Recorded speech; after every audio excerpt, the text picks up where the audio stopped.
Ironis, Kades Tabo-Tabo kembalikan dana pribadi sebanyak ratusan juta ke kas daerah Kabupaten Pangkep, dengan alasan ada intimidasi dari Inspektorat Pangkajene dan Kepulauan Pangkep, Sulawesi Selatan, dimensitivinews.com. Kepala Biro Kap Pangkep, Andi Ahmad Basso bersama dengan rekan media yang lainnya Fajarinfunland.com, berkunjung di kantor Desa Tabo-Tabo 3 minggu yang lalu guna untuk klarifikasi terkait pengadaan jalan setapak di tahun 2022 silam.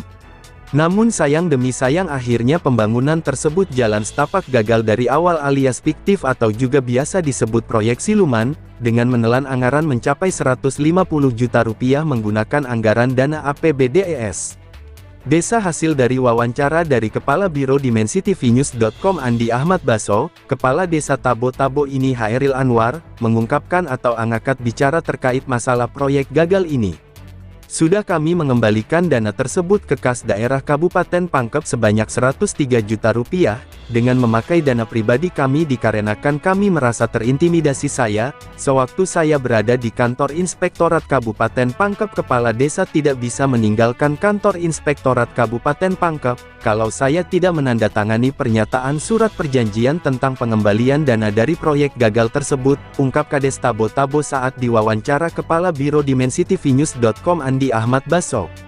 Lanjut, Kepala Biro Andi Ahmad Basso bersama dengan rekan media yang lainnya Fajarinfunland.com berselang beberapa hari memasuki Kepala Inspektorat atau Ka-Inspektur Bahtiar di ruang kerjanya, guna kedatangan kami untuk klarifikasi dengan adanya statement Kades Tabo-Tabo untuk konferensi ketiga kubu ini, antara Kades Tabo-Tabo Hairil Anwar dengan Abdul Haq dan juga Ka-Inspektur Bahtiar guna untuk mencari dan kebenaran dalam statement Kades Tabo-Tabo, agar nantinya pemberitaan bisa menyeimbangkan ungkapan ketiga-tiganya yang dimaksud ini. Namun hadir wawancara kami dari Ka-Inspektur Bahtiar mengatakan, kami menyanggah statement dari Kades Tabo-Tabo Hairil Anwar bahwa kami dari Inspektorat tidak pernah merasa mengintimidasi Kades Tabo-Tabo tentang pengembalian dana tersebut, namun yang kami ungkapkan ke semua Kades yang berada di Kabupaten Pangkajene Kepulauan Pangkep bahwa, kalau masih punya tunggakan atau yang masih bermasalah segera dituntaskan dulu baru bisa dicairkan dana untuk tahap berikutnya,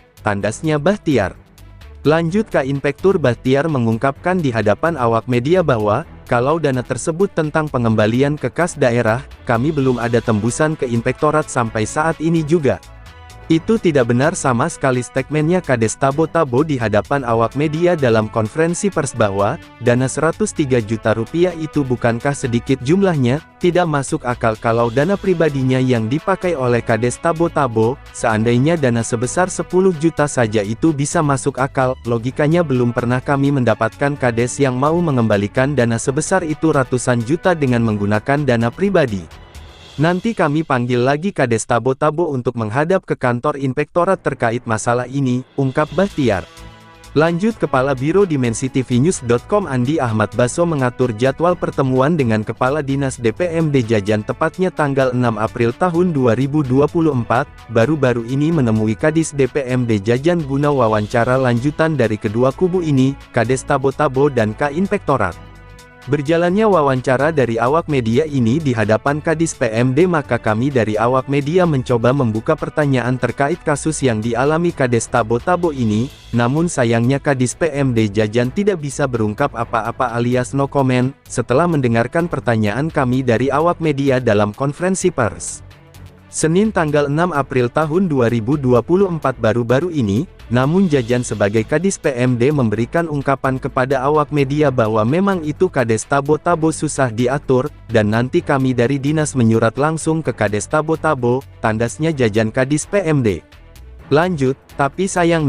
sayangnya sampai saat ini juga dari awak media bersama dengan rekan-rekan yang lainnya belum juga mendapatkan info yang detail dari ketiga pejabat tersebut ini, sampai saat ini juga sampai berita dimensitivinews.com ini diterbitkan ke publik agar bisa masyarakat tahu bahwa, sudah seperti kinerja Kepala Desa Tabo-Tabo dan instansi yang terkait dan setelah pemberitaan ini sudah dipublikasikan ke publik, namun juga belum ada tanggapan dari ketiga instansi yang terkait ini, maka kami merencanakan lagi atau agendakan untuk mencoba memasuki para APH, mulai tingkat Kejari sampai naik di tingkat Kejati Sulsel, begitupun juga mulai dari Polres Pangkep Unit Tindak Pidana Korupsi Tipikor, sampai naik di tingkat Kepolisian Daerah Sulsel Polda Sulsel. Insya Allah pemberitaan ini akan berlanjut episode berikutnya sampai ada titik temunya dari para APH yang terkait kabupaten maupun tingkat provinsi. Liputan, Andi Ahmad Karaeng Baso, Kepala Biro Kabupaten Pangkajene dan Kepulauan Pangkep Provinsi Sulawesi Selatan, mengabarkan untuk Dimensi TV News.com, inspirasi membangun daerah.